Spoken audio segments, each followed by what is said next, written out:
جدو کافر اعتراض کیتا ہے نا صدیق اکبر نو جواب دی لوڑ ہی نہیں پئی، اللہ خود جواب ارشاد فرمایا ہے۔ اللہ ارشاد فرمایا وَسَيُجَنَّبُهَا الْأَتْقَى الَّذِي يُؤْتِي مَالَهُ يَتَزَكَّى۔ اللہ ارشاد فرمایا او بندہ جنوں اساں نے سب تو وڈا پرہیزگار بنایا، اتقا بنایا، جڑا لوگاں دے اندر سب تو اچا ہے، سب تو زیادہ تقوی والا ہے۔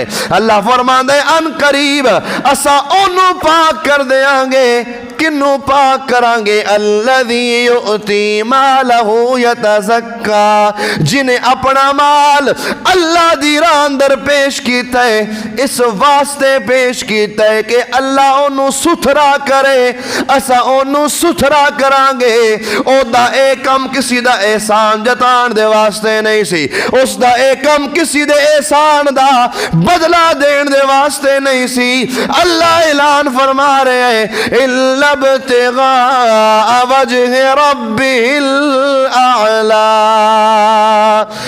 انہیں اپنا مال پیش کیتا، انہیں اپنا مال رب دی راہ اندر خرچ کیتا، کسے واسطے نہیں، اللہ دی رضا نو تلاش کرن دے واسطے انہیں اپنا مال خرچ کیتا۔ اے قرآن پڑھنا لیو، اے قرآن نو سمجھنا لیو، اے گل سن لو، انہیں مال اللہ واسطے دیتا ہے، اللہ نے مال قبول بھی کر لے ہے، اللہ نے انہوں سب تو وڈا پرہیزگار بھی بنا دیتا ہے، اللہ نے انہوں اتقا بھی بنایا۔ نال یہ بھی یاد رکھ لو او دا عمل اللہ نے اتنا پسند آیا، اللہ نے اتنا اس دے عمل نو قبول فرمایا، وَلَسَوْفَ يَرْضَى، اتنا عمل پسند آیا۔